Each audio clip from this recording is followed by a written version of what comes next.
أشهد أن لا إله إلا الله،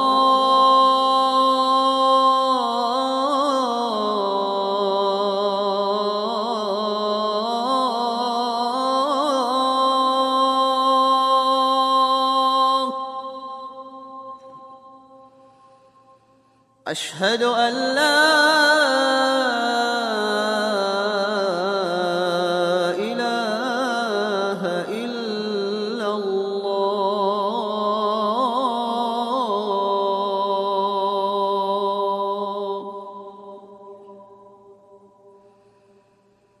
أشهد أن محمدًا رسول الله،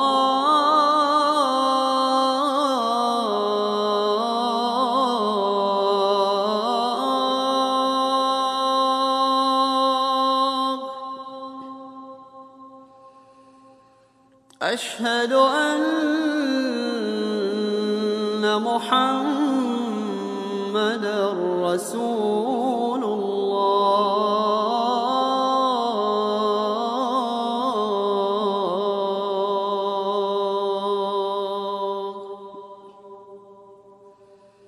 حي على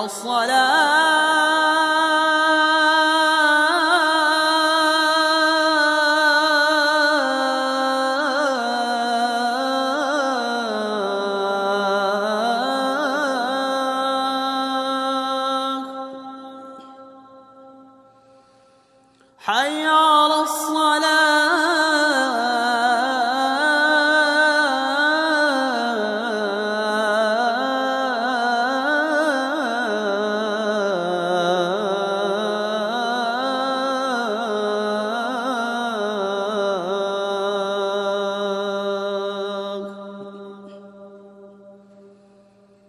حي على الفلاح،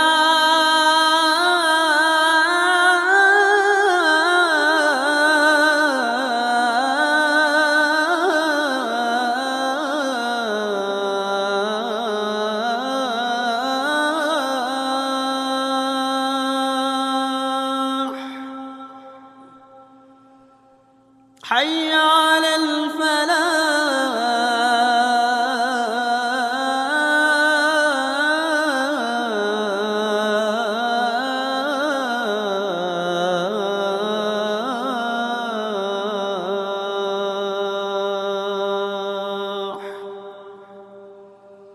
الله أكبر،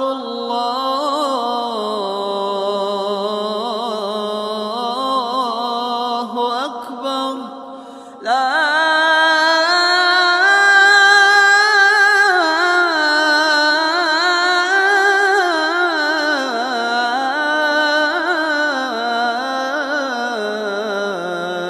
إله إلا الله.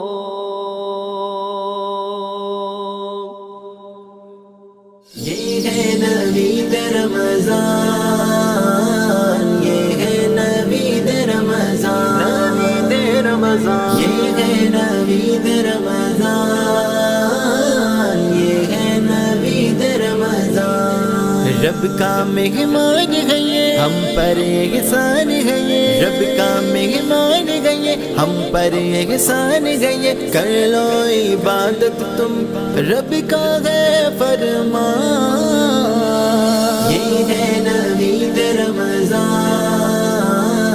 یہ ہے نوید رمضان نوید رمضان یہ ہے نوید رمضان یہ ہے نوید رمضان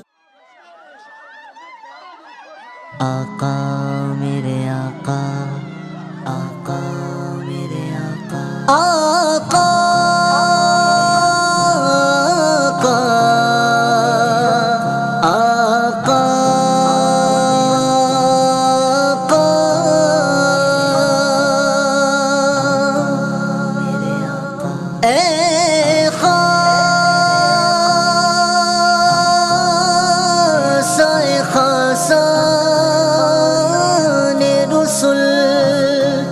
وقت دعا ہے امت پہ تیری آ کے عجب وقت پڑا ہے آقا میرے آقا امت ہے پریشان خبر لیجیے آقا امت ہے پریشان خبر لیجیے آقا عاصی ہے گناہ گار خبر لیجیے آقا فاروق نہ طارق ہے نہ محمود ہے کوئی فاروق نہ طارق ہے نہ محمود ہے کوئی مزتر ہے مسلمان خبر لیجیے آقا مزتر ہے مسلمان خبر لیجیے آقا خطرے میں ہے پریشان خبر خطرے میں جیے خبر لیجیے آقا عاصی ہے گناہ گار خبر لیجیے آقا ہر سمت مسلمان پہ چڑھاتا ہے طوفان ہر سمت مسلمان پہ چڑھاتا ہے طوفان طوفان پہ طوفان خبر لیجیے آقا طوفان پہ طوفان خبر لیجیے آقا یہ وقت دعا ہے پریشان خبر لیجیے آقا عاصی ہے گناہ گار خبر لیجیے آقا ہے کیسا ستم خون میں جلتا ہے مساجد